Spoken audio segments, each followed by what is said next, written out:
Hey everybody, Cal here. Real fast, I want to apologize for not getting a video out yesterday. I really did try, I promise, but it just wasn't happening. And today I really wanted to record some games with the new version of the deck, because it's still a work in progress, of course. But that also just wasn't happening. I don't know what's going on. Maybe, it seems like every time we get hot fixes and stuff, today there was a new version that came out, sometimes it just seems to give me weird frames, weird FPS problems. But we'll see. And so today's video is going to be short.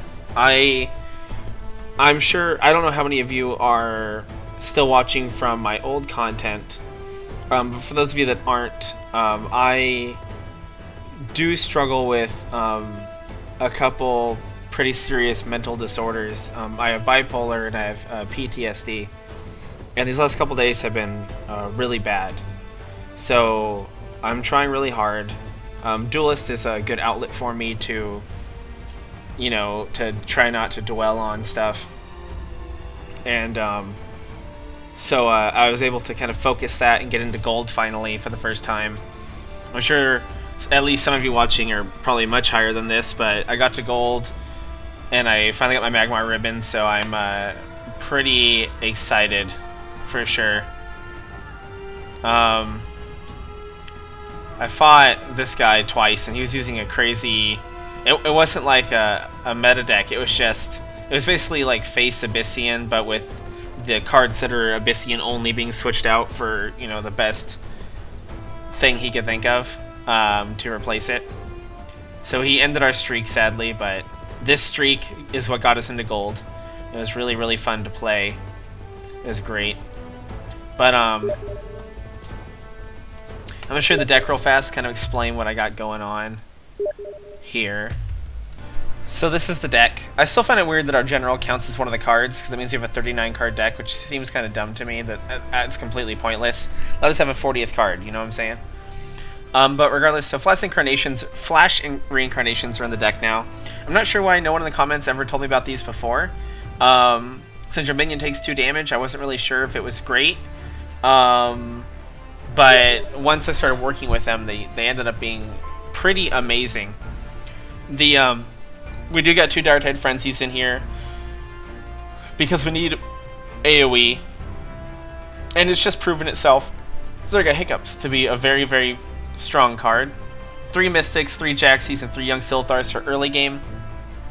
I only have 9 2-drops technically, and then the Dire-Tide Frenzies. I've spent a lot of time talking to much better players than me, and this is and getting advice and posting the deck list for them to look at and stuff. And this seems to be fine. The deck performs just fine with only having these 9 2-drops.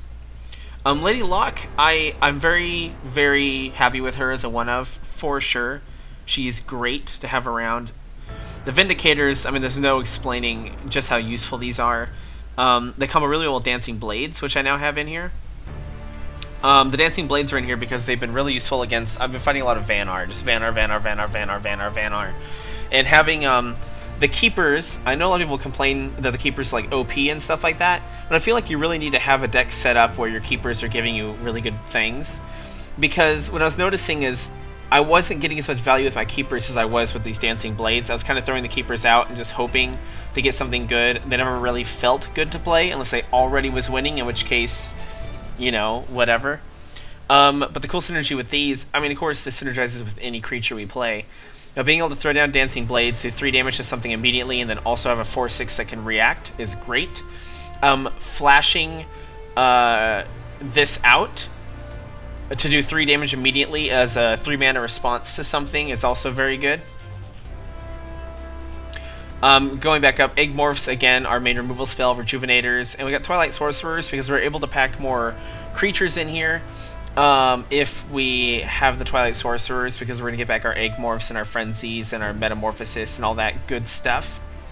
Metamorphosis, again, is now a 2-of, because now that we're running Flash Reincarnates, we can do the good old Wombo combo here with Metamorphosis and Reincarnate, or Metamorphosis and Spear Harvester. We got the Mecantor Warbeast, because why not? And Silthar Elder is one of our win conditions. This deck is very, very fun to play. It works very good. I can't take all the credit for it because, again, there's been so much input. But if you're watching this and you're one of the people to help me with the deck, because I know some of you are, thank you so much for all your input. I'm sure the deck will continue to evolve, especially once I start making expansions and all that. But as of right now, this feels really solid. I'm going to go ahead and try to record a replay and show you guys the match that got me into gold, because it was pretty exciting for me and it's kind of a special moment. And since it's the first time I got into gold and you only get to save 10 matches in your history, I kind of want to get that match on video, you know, and kind of have it as a memory while I can. So hopefully the FPS isn't going to tank for whatever reason that it's been having, and we can do this. And I'll see you guys in the match. Alright, here we are in the actual game. So I went first. I never really liked going first, to be honest. My hand also isn't very good for going first. So I'm going to go ahead and I'm going to throw it all back. I was really tempted to keep the Vindicator, which of course I did. But I drew my other one immediately, which isn't the best. We're not too excited about that. Always GLHF. Luckily we got a 2-drop, so we were able to get something early game to throw out there. And now we're going to be drawn pretty good. Vindicators, I always want to try to keep one in my hand if I can, because if they're able to stick early game, against Vanor it's hard since they have that silence spell. I can't remember what it's called, like Crystal something or whatever. Since they have silence, it's not always easy to stick around, but if they can, there's almost no downside. So this turn my hand's not looking great. Pretty sure, yeah, I cycle the Elder and I draw this 2-drop. Which is great. Again, the replay system is a little weird still. And of course I wasn't already in gold when this match happened. They just kind of show what my actual thing is right now. I moved because I've learned about positioning to not just always grab crystals just to deny them. That it's better to you know what I'm saying, to like try to control your opponent and keep the crystals for yourself. So even though I kind of formed an unfortunate AoE here, mana is she's only going to have 4 next turn, so I'm pretty safe, I think, to set up in this position and hopefully greedily grab these crystals next turn. She would have to do like 2-drop, 2-drop, you know, in either direction in order to get the crystal, or like a 1 and a 3, but I don't think they have any 1-drops that they play, and only a 4-drop comes out here, so that's not too bad for us. My hand is looking really solid. You always want to hold on to it. You always want at least one Egg-Morph in your hand, like guaranteed. I learned this the hard way. A streamer and some other people from the Discord watched some of my replays. I believe it was Kolos the Dragon. I could be wrong. Is the one who watched and noticed that I was cycling these when they weren't immediately necessary, which obviously isn't the best idea. So now we're going to go ahead, since this has become an egg anyways, the young Silthar, it's fine, and this way our Jexi can rush in. I used her instead of the young Silthar, just because at least we get an immediately usable minion, not just the 2-3 there. And I run the Vindicator back, because as cool as they look, you don't really want them getting in the fight. So I'm going to move him back behind the egg so he's safe from her advancing if she has like an artifact. And this way I can spawn more things around him to get the use of his ability. Of course, you don't want your Vindicators like in the fray. They're okay to like pop eggs. Sometimes you want to kill something that has 1 health with 1, but that's not generally what you want to do.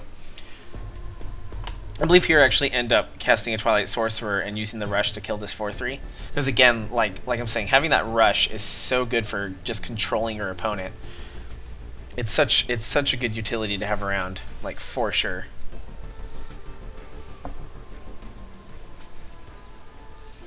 Just really thinking about this. I can't remember if she removes the Jexi or not. I believe she gets a little desperate. No, she just switches with it. That's right. Oh! I remember this now. I remember that happening and being really confused because, you know, yeah, she moved it down, but she can't deal with it this turn. If anything, I guess she wanted to separate it away from the rest of me because, you know, she kind of has control of this, like, probably 33% of the map right here. And this kind of locks the Vindicator into her area of control. But since it has Rush and I can summon things on it, all this really did was kind of get me like a spy behind enemy lines, you know. And now I'm going to basically just carve away the entire battlefield from her. I'm going to kill the Heart Sister with my face, and now the Vindicator can run off and be a little more safe. The only reason why I threw him over here, I was going to run him back behind the shaman, but I'm trying to keep gaps so that things can't just get in. And here's a mistake, or not a mistake, I'm sorry.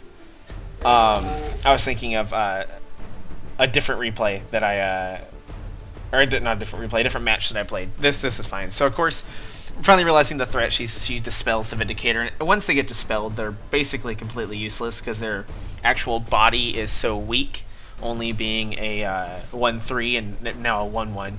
So this is more of just a finish off. She returns the Jaxi to my hand, which is going to kill it, but the fact that she had to use a Hellstone Prism on that Jaxi is completely fine for me, because now our board is clear for, we have 6 mana, so this turn I can gain some health, I can throw down a Jaxi, we can do some damage to her.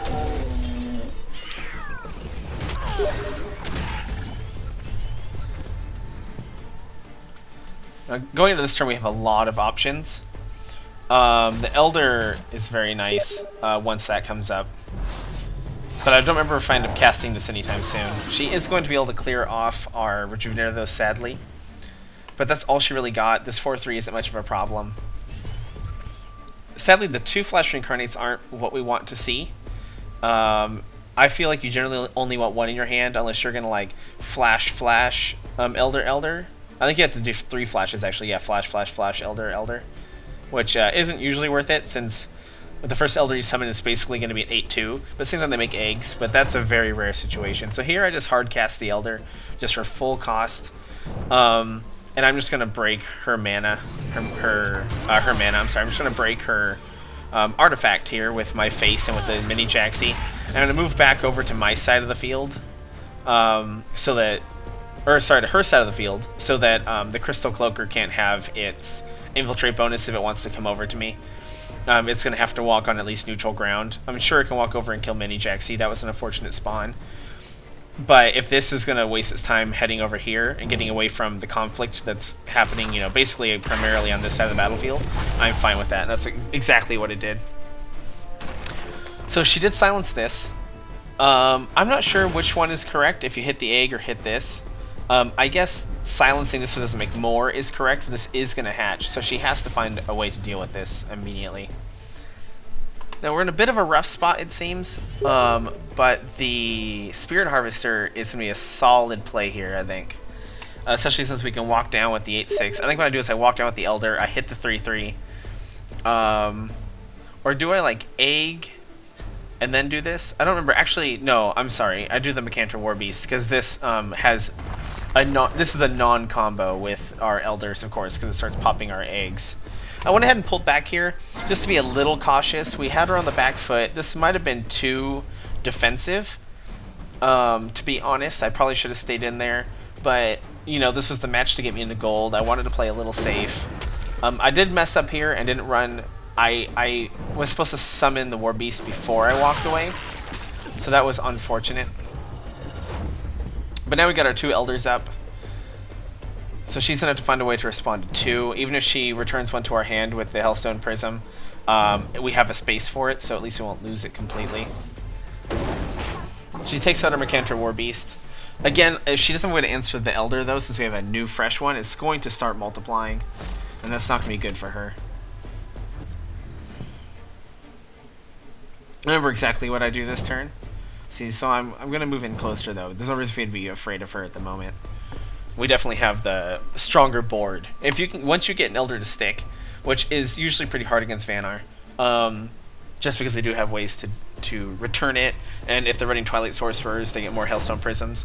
So here I went ahead and just threw these minions down to get some Provoke to try to lock in the win here, and start multiplying our eggs.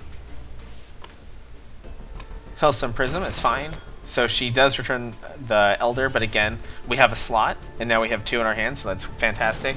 I think she thought she could pop the egg, though. She wasn't paying attention to the bonus, so that egg is not going to die, which is going to be very key. I don't think it might have been necessary for winning. We'll find out, but we do have another Elder if we needed it.